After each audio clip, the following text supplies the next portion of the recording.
Topic है अम्ल, क्षार और लवण। ये जो है क्लास 10 जो होता है सीबीएसई का सकते हैं या बिहार, दोनों के लिए महत्वपूर्ण टॉपिक है। इन दोनों का सिलेबस में ये आता है और काफ़ी ज़्यादा उतना ज़्यादा भारी भी नहीं कर सकते हैं, काफ़ी ज़्यादा आसान है। और एक ऐसा टॉपिक है जो कि हम उन सभी जो भी लिखा हुआ है यहाँ अम्ल, क्षार और लवण, इनका इस्तेमाल हम दैनिक जीवन में रोज करते हैं। अब यही हमको जानना है कि जो इस्तेमाल कर रहे हैं उनमें कौन कौन सा ऐसा चीज़ है जिसे अम्ल कहते हैं और कौन ऐसा चीज़ है कि जिसे क्षार कहते हैं, या कौन ऐसा कोई भी पदार्थ है जिसे हम लवण कहते हैं। इसको जानने के लिए सबसे पहले हम देखेंगे इनका बेसिक डिफिनेशन। इसके बाद हम ये भी देखेंगे कि अगर हमारे पास कुछ ऐसा सिस्टम ना जिससे कि हम इसके रासायनिक रूप को जान सके, तो भौतिक रूप से किस प्रकार हम जान पाएंगे कि अम्ल क्या होता है और क्षार क्या होता है।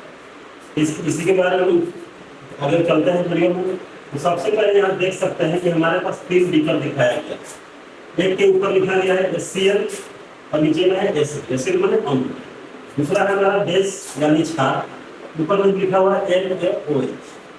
और तीसरा जो बीकर है उसमें लिखा गया है सॉल्ट यानी कि लवण, और इसके ऊपर लिखा है LaC। यानी कि सिंपल है कि ये जो हमारा विलयन बना हुआ है यह अम्ल है, ये क्षार है और ये लवण।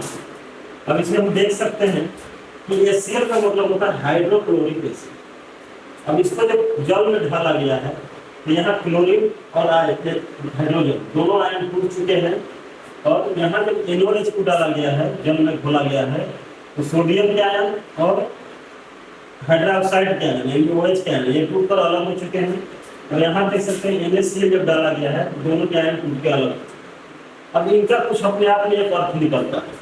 अर्थ यही है, सिंपल है। जब यहाँ अम्ल लिखा गया, एक बेसिक डिफिनेशन यही होता है कि जब भी कोई अम्ल को या कोई पदार्थ को जब हम जलीय विलयन में डालते हैं तो उसके आयन जो होते हैं टूट कर जब H+ आयन यानी हाइड्रोजन आयन देते हैं, तब जाकर उसे हम कहते हैं कि वह अम्ल है। यानी जब कोई पदार्थ किसी जलीय विलयन में घुलकर H+ आयन देता हो यानी हाइड्रोजन के आयन देते हैं, वो अम्ल कहलाते हैं। दूसरा क्रिया से ही पता चलता है कि जब कोई आयन यानी कोई पदार्थ जब जल में घुलता है, उसके बाद जल में घुलने के बाद OH आयन देता है, यानी जिसमें OH हमको दिखाई दे, OH आयन देता हो, उसे हम क्षार कहते हैं। लेकिन तीसरा कंडीशन हम देख सकते हैं, इसमें NaCl घोला गया है, ये कुछ और नहीं बल्कि हमारे घर में प्रयोग होने वाला नमक। तो जब NaCl हम प्रयोग करते हैं, जब इसको जल में घोला जा रहा है, तो हम देख सकते हैं यहाँ Na+ है यानी सोडियम धनायन है और क्लोरीन का ऋण आयन, यानी इसमें ना H+ आयन देखने को हमको मिल रहा है और ना ही OH आयन देखने को मिल रहा है। इसलिए इसे हम कहते हैं कि सॉल्ट यानी लवण या उदासीन इसको बोलते हैं, या कह सकते हैं कि यह एक न्यूट्रल सॉल्यूशन है या उदासीन विलयन है। तो ये हमारा हो गया तीनों का बेसिक डिफिनेशन हम जानते हैं। फिर से एक बार याद रखेंगे, एसिड का मतलब होता है कि वैसा विलयन जब किसी जल में किसी पदार्थ में घोला जाता है, घुलने के बाद वो H+ आयन देता हो, जिसे हम कहेंगे अम्ल। अगर कोई पदार्थ घुलने के बाद अगर OH आयन देता हो घुलने के बाद, उसे कहेंगे क्षार और यानी बेस। और जब कोई ना H+ और ना ही OH+ आयन जब हमें प्राप्त हुआ कोई पदार्थ घुलने से, उसे हम कर देंगे सॉल्ट यानी कि लवण। यह हमारा बेसिक डिफिनेशन होता है। इसके आगे हम चलते हैं, यहाँ पर अब जो होता है एक डिफिनेशन है, यहाँ लिखा हुआ क्षार। यहाँ जो डिफिनेशन है इसको मिस आउट कर देंगे, ये वाला यहाँ पर सही नहीं है।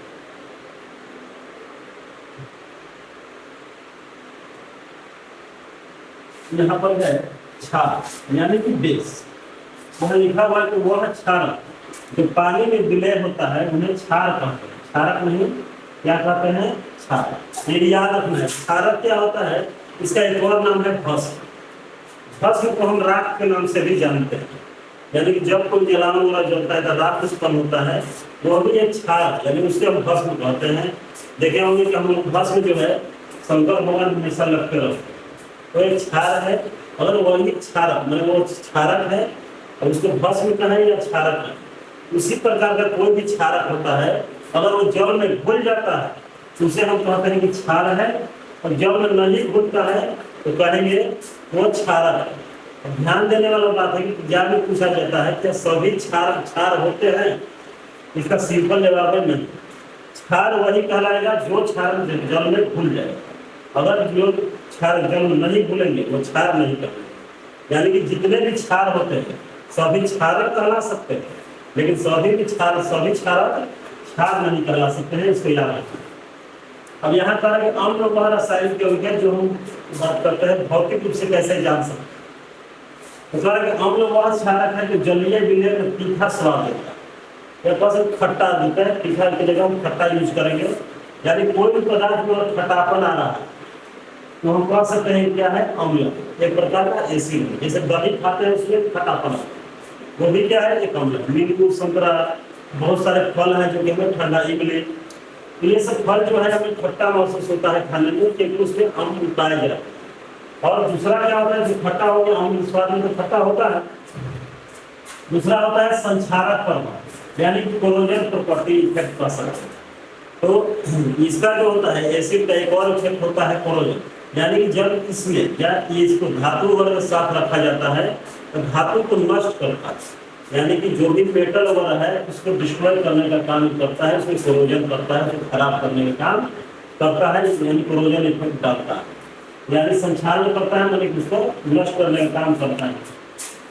दूसरा होता है पर कुछ नीले रंग की वनस्पति, नीले रंग का वनस्पति मतलब होता है लाइकेन का लिटमस पेपर बन के आता है, दो कलर में आता है, एक ब्लू और एक लाल, यानी नीला और लाल।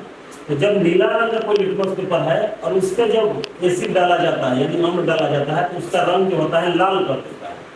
तो अगर कोई भी खाने पीने वाला चीज़ है उसका अम्लता जानना है या नहीं जानना है कि अम्ल है या नहीं, तो लिटमस पेपर नीला रंग कर लेंगे और उस पर उसका रस डालेंगे। अब डालने के बाद अगर उसका रंग लाल हो जाता है तो कहेंगे कि वो अम्ल है, और अगर नहीं होता है तो कहेंगे कि अम्ल नहीं। ठीक है, अब आगे हम देखते हैं, आगे है क्षार का परिभाषा। तो क्षार जो होता है साबुन की तरह लगते, साबुन की तरह लगते नहीं, साबुन क्षार ही होता है। और साबुन जो होता है चिकना होता है, तो यानी क्षार भी जो होता है वो चिकनाहट उत्पन्न करते हैं, चिकना होते हैं।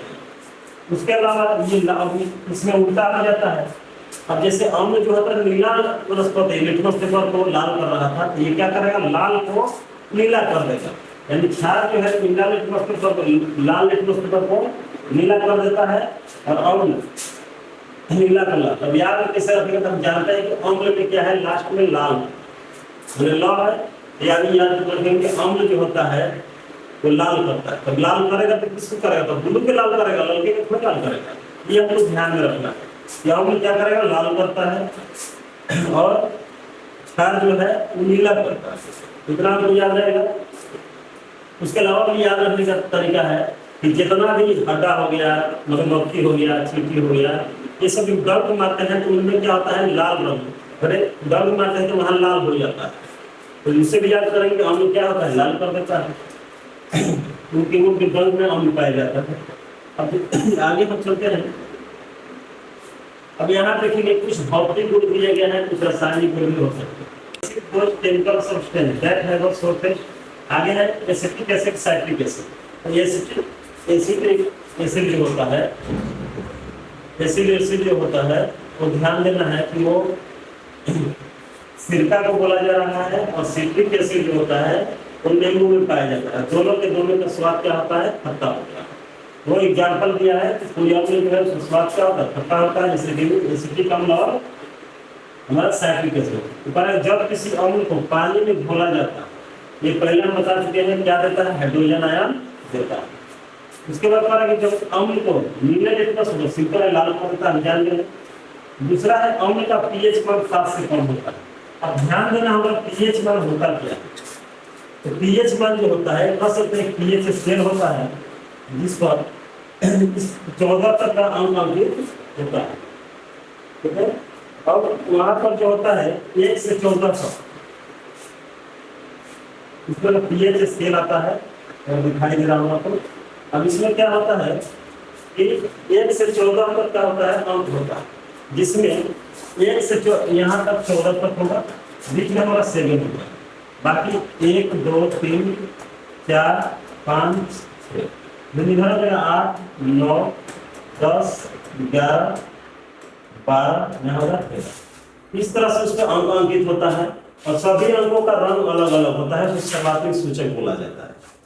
अब ध्यान देंगे जब भी क्या होता है, अगर पीएच मान देखना है तो यहाँ पर लिखा है 7 से कम, यानी कि अगर हम उस पर टेस्ट करते हैं, पीएच स्केल द्वारा कोई भी पदार्थ को टेस्ट करते हैं और उसका वैल्यू जो है 7 से नीचे की ओर आता है, तो हम कह सकते हैं कि वह अम्ल है। और दूसरा ध्यान देना है कि जो मान होता है 7 से जितना कम आएगा वो अम्ल और ज्यादा प्रबल होगा, यानी कि अगर 7 के बगल में 6 है तो 6 से ज्यादा प्रबल 5 होगा, 5 से ज्यादा स्ट्रॉन्ग कौन होगा, 3 होगा, पहले 4 होगा, 4 से ज्यादा स्ट्रॉन्ग 3, 3 से ज्यादा स्ट्रॉन्ग कौन होगा, 2, और 2 से ज्यादा 1, यानी कि जो इसका पीएच वैल्यू 1 के आसपास होगा वो सबसे ज्यादा मजबूत अम्ल पाया जाएगा, स्ट्रॉन्ग एसिड होगा। यानी कि वो हमारे शरीर पे केवल गिर जाएगा तो शरीर को जला देगा। तो जैसे मूवी वगैरह में देखते हैं, मुंह वगैरह पर छिड़का जाता है तो वह स्ट्रॉन्ग एसिड होता है, प्रबल अम्ल होता है। ज्यादातर सल्फ्यूरिक अम्ल का इस्तेमाल किया जाता है, तो जिसे तेजाब भी बोला जाता है या अम्लों का राजा कहा जाता है। तो वो क्या है, स्ट्रॉन्ग में से। लेकिन हम जो लोग खाते हैं घर में, नींबू में जो होता है उसका करीब 2.4 होता है पीएच मान, तो वो उतना के नहीं, उसको आराम से हम लोग खा सकते हैं। फिर यहीं 7 से अगर ज्यादा जाए तो पीएच मान अगर 7 से आगे जाते हैं, 8, 9, 10, 11 अगर पीएच मान आता है तो उसका जो होता है वो क्षार कहलाता है। यानी कि 7 से जब भी हम आगे जाएंगे पीएच वैल्यू निकालने जाएंगे, अगर कोई भी पदार्थ देखते हैं, चेक करते हैं, अगर उसका मान 7 से ज्यादा है तो क्षार है। अब इसमें ध्यान देखेंगे, अगर इसमें उल्टा होता है, इसमें जो 14 है इसका सबसे ज्यादा प्रबल क्षार होगा, यानी कि इसमें बढ़ते क्रम में लेते हैं। 7 से जितना ज्यादा वैल्यू होगा उतना ज्यादा प्रबल क्षार होगा, और 7 से जितना कम जाएगा वो अम्ल होगा। तो यही हमारा पीएच स्केल बताता है। तो पीएच मान 7 से कम होता है तो अम्ल कहलाएगा, और 7 से ज्यादा है तो हमारे पास क्षार कहलाएगा। और वहीं पर अगर केवल और केवल 7 है तो वो हमारे पास उदासीन कहलाता है, न्यूट्रल कहलाता है, यानी कि ना वो अम्ल होता है ना ही क्षार होता है। आगे है कि प्रबल एसिड त्वचा पर जलन पैदा करता है, यानी वही कह रहा है, तुरंत बताया था कि प्रबल एसिड अगर यानी स्ट्रॉन्ग एसिड शरीर पर गिर जाए तो उसको जला देता है। आगे है कि ये कपड़े को नष्ट कर सकता है। सिंपल बात है, जो इतना स्ट्रॉन्ग है कि शरीर को जला दे रहा है तो कपड़ा पे गिरेगा तो उससे भी उसको नुकसान पहुंचा सकता है। आगे है ये इलेक्ट्रोलाइट। इलेक्ट्रोलाइट मतलब होता है कि जब इसे विलयन में घोला जाता है, यानी जल में घोला जाएगा, तो इसमें से अगर हम करंट पास करेंगे तो करंट पास होगा, यानी विद्युत धारा प्रवाहित होगा। यानी क्यों होगा, क्योंकि इसमें आयन मुक्त रूप में होते हैं, जहां भी आयन मुक्त रूप में होगा वहां करंट पास होगा, इसलिए इसे विद्युत अपघट्ट भी बोला जाता है। इसको ध्यान में रखेंगे, ये भौतिक प्रॉपर्टी है कि स्वाद में खट्टा, पीएच मान 7 से कम। उसके बाद सीटी के कुछ एग्जाम्पल याद रखेंगे, चलो एग्जाम्पल हम बाद में पढ़ेंगे, तो ये सब ध्यान में रखेंगे हम लोग। प्रबल अम्ल और दुर्बल अम्ल, तो सिंपल सी बात है कि प्रबल अम्ल का डिफिनेशन ये होता है कि अम्ल का डिफिनेशन क्या होता है कि जब कोई पदार्थ को अगर जल में घोला जाए तो H+ आयन है तो अम्ल कहलाता है। अब सिंपल है, कोई पदार्थ अगर जल में डाल रहे हैं H+ आयन दे तो रहा है, लेकिन अगर जल में घोला जाए तो हो सकता है पूरी तरह ना घुले तो कम H आयन मिले हमें, और हो सकता है कि पूरी तरह घुल जाए तो हमें ज़्यादा मात्रा में H आयन मिले। बस इसी कॉन्सेप्ट पे आधारित है। यानी कि जब कोई भी पदार्थ को जल में घोला जाता है तो अगर हमें H आयन ज़्यादा मात्रा में, अत्यधिक मात्रा में, या कह सकते हैं कि जब कोई पदार्थ पूरी तरह जल में घुलकर अत्यधिक मात्रा में H+ आयन देता हो, उसे हम प्रबल अम्ल कहते हैं। वहीं दूसरी ओर अगर कोई पदार्थ जल में घुलकर काफी कम, पूरी तरह से घुलता भी नहीं है, और H आयन जो पूरी तरह से नहीं घुलेगा तो कम मात्रा में मिलेगा, तो वो दुर्बल अम्ल कहलाता है। तो नॉर्मल परिभाषा हो गया कि जब कोई पदार्थ पूरी तरह से घुलकर अत्यधिक मात्रा में H आयन देता हो उसे प्रबल अम्ल, और वैसा अम्ल जो कि आंशिक रूप से घुलता है जल में और H आयन की संख्या कम मात्रा में देता हो उसे हम दुर्बल अम्ल कहते हैं। ये एक नॉर्मल परिभाषा हो जाता है। इसके अलावा हम लोग को नीचे की क्लास में ये भी पढ़ाया जाता है कि वैसा अम्ल जो कि प्रयोगशाला में बनाया जाता है वो कह सकते हैं प्रबल अम्ल होता है, जैसे सल्फ्यूरिक अम्ल, H2SO4, ये सब आदि। और जो अम्ल हमें पेड़ पौधे वनस्पति से प्राप्त होता है वो दुर्बल अम्ल होता है। तो वो भी एक अलग डिफिनेशन है, लेकिन हम इस पे चलते हैं। अब यहाँ पर प्रबल अम्ल दुर्बल अम्ल की एग्जाम्पल दिया है, कभी एग्जाम में पूछा जा सकता है। तो नॉर्मल यहाँ पर लिखा है हाइड्रोक्लोरिक अम्ल, नाइट्रिक अम्ल, सल्फ्यूरिक अम्ल, ये सब क्या है, प्रबल अम्ल है। दुर्बल अम्ल पहचानने का तरीका बहुत सिंपल है। अगर कोई भी अम्ल लिखा हुआ है अगर उसमें हाइड्रोजन कार्बन का बॉन्ड है तो समझ जाइए कि वो दुर्बल अम्ल है। पहचानने का सबसे आसान तरीका यही है कि कार्बन हाइड्रोजन का बॉन्ड होने का मतलब क्या है कि यह कार्बनिक अम्ल है, यानी जीवों से ये प्राप्त हुआ है। और बाकी इन सभी का फार्मूला हम देख सकते हैं।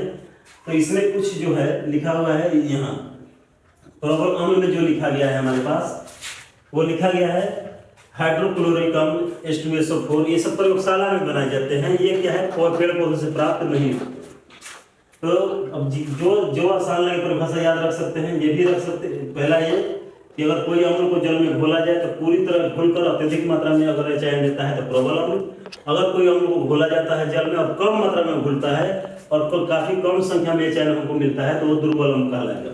इसके अलावा दूसरे तरह परिभाषा की वैसा अम्ल जो कि प्रयोगशाला में बनाया जाता है वो प्रबल अम्ल होता है। जो वो खाद्य पदार्थ यानी कि पेड़ पौधे जंतुओं से प्राप्त होता है वो दुर्बल अम्ल होता है। तो यहाँ पर जो है फॉर्मिक अम्ल चींटी के डंक में पाया जाता है कि वो जीवों से मिलने वाला है। एसिटिक अम्ल यानी कि एक क्या है, सिरका है, यानी ये भी क्या वनस्पति से प्राप्त होता है।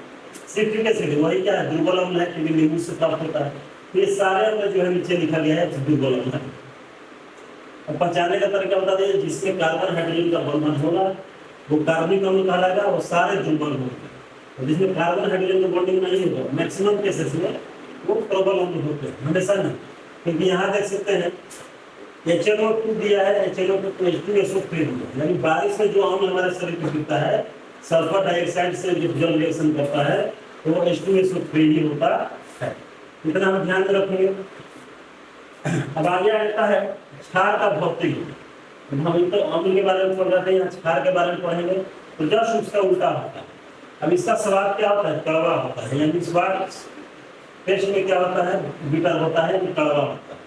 ठीक है, ध्यान रखेंगे, वहाँ मिस्टेक हो गया था कि अम्ल का स्वाद क्या होगा, सॉर टेस्ट होगा, इसका है बिटर टेस्ट, यानी कड़वा होगा इस स्वाद में। अब यहाँ पर ये लाल रंग को क्या करते हैं, नीला रंग बदल देते हैं, ये भी हमको पता है। और आगे लिखता है कि अम्ल के साथ यानी अम्ल और क्षार का आपस में मिलाया जाता है तो दोनों का प्रभाव खत्म हो जाता है। जो बनता है उसे हम लवण यानी सॉल्ट कहते हैं। आगे है इसमें क्या होता है, ये भी विद्युत भट्ट होता है, यानी कि इसमें भी क्या होता है, ये भी अगर पानी में घोल दिया जाए तो इसमें विद्युत प्रवाह हो जाएगा, इसलिए इसे विद्युत भट्ट माना गया है। इसके अलावा ये क्या होता है, चिकना होता है। और बाकी इतना चीज हमको याद रखना है, बस यही हो गया कि क्षार क्या हो गया, स्वाद में कड़वा होगा, उसमें चिकनाहट होगा, पीएच मान 7 से ज्यादा होगा। उसके बाद विद्युत भट्ट होगा, यानी ये भी विद्युत का चालन करेगा। उसके अलावा नीचे में है प्लास्टिक सोडा और वाशिंग सोडा, यानी हमारे घर में जो साबुन सरफ आते हैं वो सभी के सभी क्षार होते हैं, यानी कि बेस होते हैं। आगे है प्रबल अम्ल,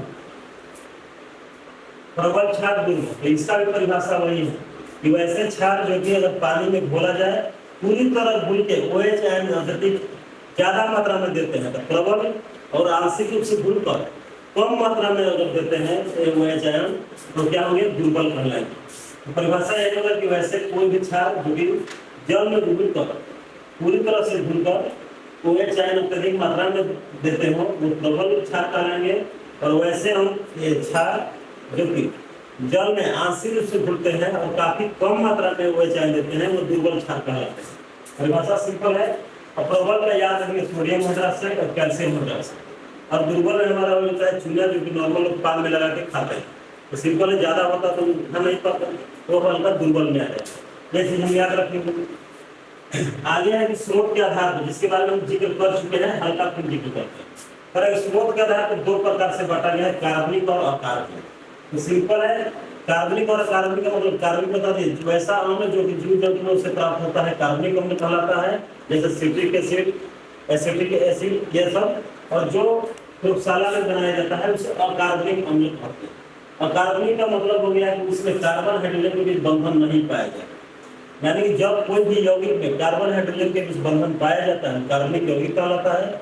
और जिन यौगिकों में कार्बन हाइड्रोजन का बॉन्डिंग नहीं पाया जाता है उसे अकार्बनिक पदार्थ कहते हैं, यानी कि इनऑर्गेनिक कंपाउंड उसको कहा जाता है। यहाँ पर अगर देखेंगे ऑर्गेनिक कंपाउंड में क्या हो जाएगा, जिसमें कार्बन हाइड्रोजन की बॉन्डिंग पाया जाएगा, यानी कार्बनिक पदार्थ में कार्बन हाइड्रोजन की बंधन पाया जाएगा और अकार्बनिक में नहीं पाया जाएगा।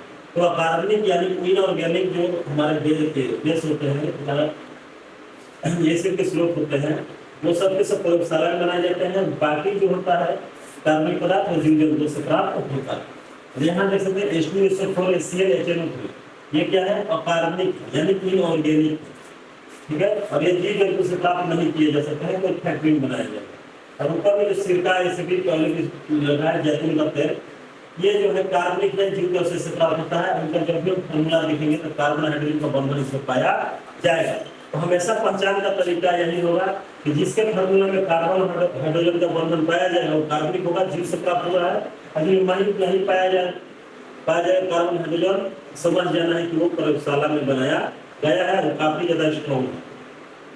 अब यहाँ देखते हैं डिफिनेशन के तौर पर आर्हेनियस का आर्हेनियस ने ही हम परिभाषा के तौर पर बताया था कि जो भी पदार्थ अगर जल में घुल रहे हाइड्रोजन आयन देते हैं उसे हम कहते हैं हम, जो OH आयन देते हैं उसे कहते हैं क्षार, हम पढ़ चुके हैं। इसके अलावा ब्रोस्टेड और लॉरी का एक कथन था कि जब कोई पदार्थ जल में घुला जाता है तो अगर प्रोटॉन दान करता है, यानी प्रोटॉन वो देता है, तो अम्ल कहलाता है। अगर कोई पदार्थ घोला जाए और जल में घोला जाता है और वो प्रोटॉन को ग्रहण करता है तो उसे हम क्षार कहते हैं।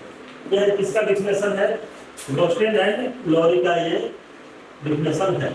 यानी कि अम्ल जो होता है प्रोटॉन दाता होता है और जो बेस होता है यानी क्षार होता है वो प्रोटॉन को ग्रहण करता है। तो सिंपल है, दाता के कहने का मतलब वही है। हम जानते हैं कि कहीं भी अगर कोई दाता है यानी डोनेट करता है उसके प्लस आवेश आता है और जो ग्रहण करता है उसके माइनस यानी निगेटिव चार्ज आता है। कुल मिला के यही परिभाषा को दूसरे तरीके से बताया गया है। यहाँ बताया गया कि H प्लस आयन होता है, यहाँ लिखा है OH माइनस, OH माइनस क्षार में, H प्लस अम्ल में। उसी को आगे बढ़ा के बताया गया कि प्रोटॉन दान, कोई पदार्थ अगर प्रोटॉन जल में दान कर रहा है यानी उसमें कैसा वैसा है, सिंपल है, दान करेंगे प्रोटॉन पे प्लस आवेश होता है, प्लस बाहर अगर प्रोटॉन दान कर रहा है प्लस आवेश दान कर रहा है यानी कि पॉजिटिव चीज दान कर रहा है तो वो क्या कहलाएगा, वही कोई प्रोटॉन ले रहा है, ठीक है, तो वो कहलाएगा क्षार। फिर ये हमारा सिलेबस का चीज नहीं है 10th में। आगे है एक सब चीज दिया हुआ इसको याद रखना, ठीक है। अब ये सब जो है इंडिकेटर होते हैं, इंडिकेटर मतलब सूचक होते हैं। सूचक दो प्रकार के होते हैं, तो सूचक किससे कहेंगे, तो वैसा कोई भी पदार्थ जो हमें यह बतलाता है कि अम्ल क्षार कौन अम्ल है कौन क्षार है, यानी कि जो कोई भी पदार्थ जब अम्ल और क्षार के बीच भेद पैदा करता है उसे ही हम सूचक कहते हैं। यानी इसके द्वारा हमें पता लग जाता है कि कौन अम्ल है और कौन क्षार है। अब यहाँ पे लिखा है कि लिटमस पेपर, हम जान गए कि लिटमस पेपर एक प्रकार का सूचक, और सूचक जो होता है दो प्रकार का होता है, वो नेचुरल होता है, वो आर्टिफिशियल होता है, यानी प्राकृतिक सूचक होता है वो हमारे द्वारा बनाया गया है। लिटमस तो यहाँ है न्यूट्रल सॉल्यूशन, यानी न्यूट्रल सॉल्यूशन जो होता है यानी उदासीन विलयन, जो अम्ल है ना क्षार है, जब उसमें अगर डाला जाता है लिटमस पेपर तो उसका रंग कैसा होता है, पर्पल, यानी कि लगभग बैंगनी टाइप का कलर होता है। वही लेकिन जब अम्ल में डाला जाता है तो लिटमस पेपर लाल हो जाता है और क्षार यानी गैस में डाला जाता है तो ब्लू हो जाता है। उसको मिथाइल ऑरेंज नामे है, मिथाइल ऑरेंज न्यूट्रल अवस्था में क्या होगा, वो ऑरेंज होगा, मैंने संतरे के रंग के नारंगी होगा। लेकिन उसी को जब एसिड में डालेंगे तो रेड हो जाएगा और वहीं पर क्षार में डालेंगे तो पीला हो जाएगा। इसका हम लोग एक मेडिकल के दौरान करके दिखाएंगे दूसरा वीडियो में। उसके बाद फेनोफ्थिलेन, यानी इसमें जो है लिखा हुआ है कि ऐसे देखेंगे तो बिल्कुल पानी की तरह होता है, कलरलेस होता है, लेकिन इसमें अम्ल डालने के बाद भी क्या होता है, इसका कलर पता नहीं चलता है, कलरलेस ही रहता है, मतलब रंगहीन होता है। और जैसे ही उसमें बेस डाला जाता है तो बहुत खूबसूरत पीले रंग का दिखाई पड़ने लगता है। तो ये हमारा क्या है, कह सकते हैं कि जांचने का तरीका है कौन अम्ल है और कौन क्षार है। तो यही बात है कि शुरू में हमारे पास लिखा हुआ है 5 नेचुरल इंडिकेटर, मतलब 5 प्राकृतिक सूचक। प्रकृति हो सकते हैं, मानवीय हो सकते हैं। इसमें क्या है, घर में लिटमस हम जान गए, एक दूसरा होगा कर्म। हमारे घर में हल्दी होगा, हम लोग खाना वाना खाते हैं, कभी हमारे शरीर में कपड़ा पे हल्दी गिर जाता है और उसके बाद उसको साफ करने जाते हैं, हमें दिखाई पड़ता है कि जो वहाँ पर रंग था वो क्या होता है, हल्का गाढ़ा लाल टाइप का हो जाता है, पथरी टाइप का हो जाता है। यानी कि जब साबुन से रिएक्शन करता है तो उसका रंग बदल जाता है। ऐसा क्या होता है, turmeric contains chemical called carrier which remains yellow in the acidic and neutral in the solution but turn into the red in the base। यानी कि क्या होता है कि नॉर्मल है जो कि हल्दी होता है तो न्यूट्रल रहे चाहे मतलब उदासीन, उसको अम्ल में डालेंगे तो हमारा पीला ही रहेगा, और उदासीन रूप से रखेंगे तब भी पीला रहेगा, लेकिन जैसे ही उसको छाग लगेंगे तो लाल हो जाता है। तो यही कारण कपड़ा पे जब हल्दी गिर जाता है, जैसे हम साबुन रगड़ते हैं तो वो लाल रंग का हो जाता है, क्योंकि हमारे घर में जो साबुन आता है वो लाल रंग का ही होता है। लाल रंग का साबुन नहीं होता है, भले साबुन क्षार होता है, इसलिए जब उसके हल्दी को रगड़ा जाता है तो क्षार होने के कारण हल्दी का रंग बदल के लाल हो जाता है, क्योंकि वो इंडिकेट करता है कि आप जो रगड़े हैं वो एक क्षार है। फिर है रेड कैबेज जूस, ये एक प्रकार का सब्जी है, चाइना इंडिकेटर है। तो इसका क्या होता है, ये अगर अम्लीय विलयन है तो मेजेंटा रंग का हो जाता है और गैस में ग्रीन रंग का। खैर ये सब ज़्यादा क्वेश्चन आता नहीं है। फिर आ गया रेड कैबेज जूस, यानी कि इसको चाइना लाल गोभी का रस बोला जा रहा है। तो यह अम्लीय पदार्थ में जो होता है लाल हो जाता है, होगा क्या बैंगनी रंग का घोल होता है, और जैसे से मिलाने हम क्या हो जाएगा लाल, और क्षार मिलाने पर ये हो जाता है हरा रंग का हो जाता है। ये हमको याद रखना है कि कौन किस में रंग होता है, तो एक बार पढ़ते रहने पता याद हो जाएगा। इसके बाद यही हमारा पीएच स्केल है, जिसके बारे में शुरू में हम जिक्र किए थे कि 0 से लेकर 1 से 14 तक यहाँ तक गया हुआ है पीएच में। अब सिंपल है कि जैसे इधर बढ़ते जाएंगे अम्लीयता बढ़ता है, और साथ से इधर बढ़ेंगे तो क्षारीयता बढ़ता है। बाकी यहाँ पर लिखा हुआ है कि हमारे जो पेट में है गैस्ट्रिक जूस होता है, जिसको हम जठर रस बोलते हैं, उसका पीएच में दे दिया गया है। टमाटर का 4 है, फीमेल यूरिन का 5 लेवल 5 से ज़्यादा होता है, ताकि दुश्मनी कुछ होता है लेकिन अभी है। और प्योर वाटर का हमारे पास कितना होता है 7, और हमारा जो ब्लड है वो भी क्या है बेस है, यानी कि एक प्रकार का क्षार है। ठीक है, तो यहाँ तक आज का वीडियो में हमारा रहेगा। आगे का वीडियो जो है हम लोग अगले